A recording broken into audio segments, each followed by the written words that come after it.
మన రక్షకుడు అయిన యేసుక్రీస్తు వారి శ్రేష్టమైన నామంలో ఉదయకాల మన్నా అనే చక్కని కార్యక్రమాన్ని చూస్తున్న మీ అందరికీ నిండు హృదయంతో వందనాలండి.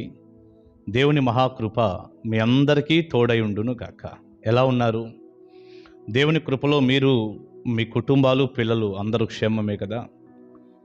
చాలా సంతోషిస్తున్నాను. మరలా తిరిగి దేవుని యొక్క వాక్యాన్ని మనం ధ్యానించడానికి ప్రభు మహాకృప చూపించారు.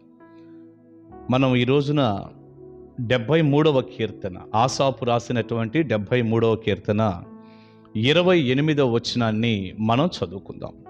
ఈ వాక్యంలో ఏముందంటే, నాకైతే దేవుని పొందు ధన్యకరము, నీ సర్వకార్యములను నేను తెలియజేయునట్లు నేను ప్రభు అయిన యెహోవా శరణుజొచ్చి ఉన్నాను. ప్రియులారా, ఇక్కడ ఆసాపు అనేటటువంటి ఈ భక్తుడు, ఈ గొప్ప వ్యక్తి అంటున్నటువంటి మాట, నాకైతే, మీ సంగతి నాకు తెలీదు, మీరు ఏడాడు ఉంటారో, ఎక్కడ గడుపుతారో, మీరు ఎలా జీవిస్తారో ఏంటో, నాకైతే దేవుని పొందు ధన్యకరము. ఎంత చక్కని మాట అండి! నాకైతే దేవుని పొందు ధన్యకరము అంటున్నాడు ఆసాపు భక్తుడు. ప్రియులారా, దేవుని పొందు ధన్యకరము అంటే అర్థం ఏంటో చెప్పనా? నేను దేవుని దగ్గర ఉండటమే నాకు మేలు. అది దాని అర్థం. నాకైతే దేవుని పొందు ధన్యకరము అంటే నేను దేవుని దగ్గర ఉండటమే నాకు మేలు. దేవుని పొందంటే దేవుని దగ్గర ఉండటం, ఆయనతో కలిసి సహవాసం చేయటం, దేవుని దగ్గర ఉండటం నాకు మేలు అన్నాడు. ప్రియబిడ్డ, ఈ మంచి ఉదయకాల సమయం ఇదే మాట నీవైనా నేనైనా పలకగలిగితే నిజంగా మనం ఎంత ధన్యులమో కదా. ఈరోజు మనం దేని దగ్గర గడపటం మేలు అనుకుంటున్నాం? ఎవరి దగ్గర ఉండటం మేలు అనుకుంటున్నాం మనం? చాలామందిని మీరు గమనించండి, టీవీ దగ్గర గడిపితే నాకు మేలు, అందులో చూడాల్సినవన్నీ చూసేస్తాను, అదెంతో నాకు ఆనందం, మేలు అనుకునేవారు ఉన్నారు. చెడ్డ స్నేహితుల దగ్గర గడిపితే నాకు చాలా మేలు, కాస్త స్నేహితులతో అటు ఇటు తిరిగేసి ఆ మాట ఈ మాట చెప్పేసి కాలం గడిపితే అది నాకు మేలు కదా అనుకునేవారు ఉన్నారు. మరికొంతమంది అయితే ఇక చివరి దినాల్లో సెల్ ఫోన్ దగ్గర గడపటం వారికి మేలుగా భావించుకుంటున్నారు. చాలా మంచిది, అది చాలా ఆనందం నాకు, నేను సెల్ ఫోన్ దగ్గర కాలం గడుపుతాను, సెల్ ఫోన్తో సహవాసం చేస్తాను. ఎక్కువైపోయిందండి ఇది. సెల్ వచ్చాక విశ్రాంతి నిల్లయింది. విశ్రాంతి కూడా లేకుండా పోయింది, నెమ్మది లేకుండా పోయింది. ప్రియులారా, నిజంగా చాలా బాధేస్తూ ఉంటుంది. ఒక మాట మాత్రం తప్పకుండా ఎప్పుడూ వాడాలనిపిస్తుంది. సెల్ ఫోన్ వచ్చిన తర్వాత బైబిల్ ధ్యానం కూడా పోయింది. మోకాళ్ళ మీద బైబిల్ గ్రంథం చదివే వాళ్ళం, బైబిల్ ధ్యానం పోయింది, బైబిల్ చదవటం పోయింది. ధ్యానం వేరు, చదవటం వేరు. చదవటం, ధ్యానించటం రెండు చాలా వేరు కదా. మొత్తం పోయింది.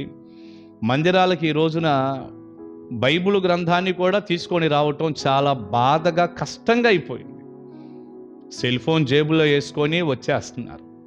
నిజంగా ఎంత ఒట్టిపోయిన తనంలో మనం ఉన్నామో ఆశ్చర్యం. ఇక ప్రార్థనా జీవితాలు దాదాపు కనుమరుగైపోయాయనే చెప్పొచ్చు. ఏదో ఆ పెద్దరికమైన మనసు కలిగిన వారికి కాస్తో కూస్తో ఉన్నాయేమో కానండి, యవ్వనస్తులందరూ కూడా, యవ్వనస్తులేంది కాస్త పెద్దవారు ఏంటంటే అందరినీ లాగేసింది.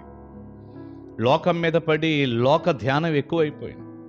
అక్కడేం జరిగింది, ఇక్కడేం జరిగింది. ఏదైనా సెల్ ఫోన్ ఉపయోగకరంగా ఉపయోగపెట్టుకుంటే మంచిది కానండి, ఇక అది లేకుండా ఇక ప్రపంచం మీద పడి మొత్తం లోకాన్ని ఎక్కువ స్నేహించి, లోకాన్ని ఎక్కువ ధ్యానిస్తూ తెలుసుకుంటూ ఇదే సరిపోతుంది. సినిమాలు, సీరియళ్ళు, ఒక అడుగు ముందుకేసి చూడకూడనటువంటి భయంకరమైన అశ్లీల దృశ్యాలు.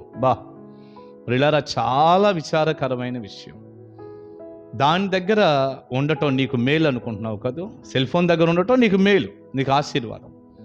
టీవీ దగ్గర ఉండటం నీకు మేలు, చెడ్డ స్నేహితులతో ఉండటం నీకు మేలు, ఆ ఇంటికి ఈ ఇంటికి వెళ్ళి ముసలమ్మ ముచ్చట్లు చెప్పి కాలక్షేపం చేయటం నీకు మేలు.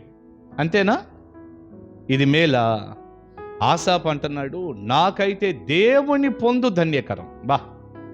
నాకైతే దేవుని దగ్గర ఉండటం నాకు మేలు అన్నాడు. దేవుని దగ్గర ఉండటమే మేలు నాకు.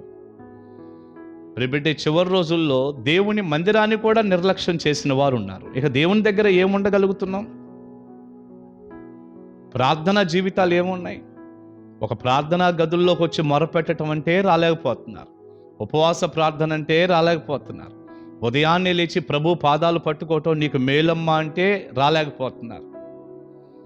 వ్యర్థమైనటువంటి ఇలాంటి ఎలక్ట్రానిక్ వస్తువుల దగ్గర కాలం గడిపేస్తున్నారు. ఏది మేలు? మీరు ఆలోచించండి. నీ పిల్లలకి ఏది మేలు? నీ కుటుంబానికి ఏది మేలు? భార్యాభర్తలుగా మీకు ఏది మేలు? యవ్వనస్తులుగా మీకు ఏది మేలు? చిన్న బిడ్డలుగా నీకు ఏది మేలండి? ఏది మేలు? హన్నా సమూయేలును తీసుకొచ్చి పసిపిల్లోడు బాల్యంలోనే పాలు విడిచిన వెంటనే తెచ్చి దేవుని మందిరంలో వదిలిపెట్టింది. ఏది మేలు? మీరు ఆగి ఆలోచించండి. ప్రియబిడ్డ, నేను ప్రార్థన చేసే ముందు ఒక దైవజనుడిగా చెప్తున్నాను, లోకంలో ఎక్కడున్నా దేని దగ్గర ఉన్నా మనకు మేలు లేదు, కీడే ఉంది. అది ధన్యకరం కాదు, అది వ్యర్థమైనది. కేవలం దేవుని దగ్గర, కేవలం ప్రభు అయిన యేసయ్య పాదాల దగ్గర గడపటం, బైబిల్ చదువుతూ ప్రార్థన చేస్తూ దేవుని సన్నిధి గడుపుతూ దేవుని వాక్యానుసారంగా జీవిస్తుంటామే. ఎంత ధన్యకరం అండి, ఎంత ఆనందంగా ఉంటుందండి ఆయన పాదాల దగ్గర గడిపి ప్రార్థించుకుంటూ ఉంటుంటే. ఒక్కసారి ఆగి ఆలోచించండి. నాకైతే దేవుని పొందు ధన్యకరం అన్నాడు. ఒక్క మాట చెప్పనా? ఒకవేళ దేవుని దగ్గర లేకుండా దేవుని పొందు నువ్వు కోరుకోకుండా ఉన్నట్లయితే 27వ వచనాన్ని మనం చదివితే ఇది జరిగిద్దని మనం గ్రహిస్తాం. నిన్ను విసర్జించు వారందరూ నశించుదురు, నిన్ను విడిచి వ్యభిచరించు వారందరినీ నీవు సంహరించరు. దేవుణ్ణి దూరం అయితే, దేవుణ్ణి విసర్జిస్తే నష్టమేగా, శాపమేగా. ఎందుకంత పని మనకి? ఆయన్ని విసర్జించి ఆయన్ని విడిచి బతకొద్దు, అట్లా ఉండొద్దు. దేవుని పొందు, ఆయనతో ఉండటం ధన్యకరం. ఈ ఆలోచన కదా. ఇప్పుడైనా యూటర్న్ తీసుకో, మరలా తిరిగి ప్రభువా నీ పాదాలు వదిలేశాను, నీకు దూరం అయ్యాను, మరలా నీ దగ్గర ఉండాలనుకుంటున్నాను ఆసాపు భక్తుని వలె అని అడుగు. తప్పకుండా దేవుడు కనికరిస్తాడు. ఆయన కాళ్ళు పట్టుకో, కనికరిస్తాడు, సహాయం చేస్తాడు. మర్చిపోకండి, దేవుని పొందు నాకైనా నీకైనా అదే ధన్యకరం. దైవాశిస్సులందరికీ ఉండునుగాక. ఆమేన్. ప్రార్థన చేసుకుందాం. మహాపరిశుద్ధుడు అయిన తండ్రి, ప్రేమగల్ల ప్రభువా, మీకు వందనాలయ్యా. విత్తబడిన చక్కని సందేశం మీ పిల్లలకు మాకు దీవెనకరంగా చేయండి. కేవలం మీ పొందే మాకు ధన్యకరం, మీతో ఉండటమే మాకు మేలయ్యా. ఎక్కడెక్కడో గడపటం మాకెప్పుడూ మేలు కాదు. మీతోనే ఉండే కృప దయచేయను ఆయన, మీ దగ్గరే ఉండే భాగ్యం దయచేయను ఆయన. తోడుగా ఉండమని వేడుకుంటూ నైనా ఈ వర్తమానం విని మీ దగ్గరే ఉండాలనుకుంటున్న ప్రతి బిడ్డను ఆశీర్వదించమని ప్రార్థన చేస్తూ, మీతో ఉన్నప్పుడు కలిగే దీవెనలన్నీ బిడ్డలకు అనుగ్రహించమని వేడుకుంటూ, యేసు శక్తిగల నామాన్ని ప్రార్థనా మనవులు అడుగుచున్నాను తండ్రి. ఆమేన్, ఆమేన్. గాడ్ బ్లెస్ యు అండి. దేవుని మహాకృప మీకు తోడై ఉండును గాక. కలుసుకుందాం ఉదయకాల మన్నాలు.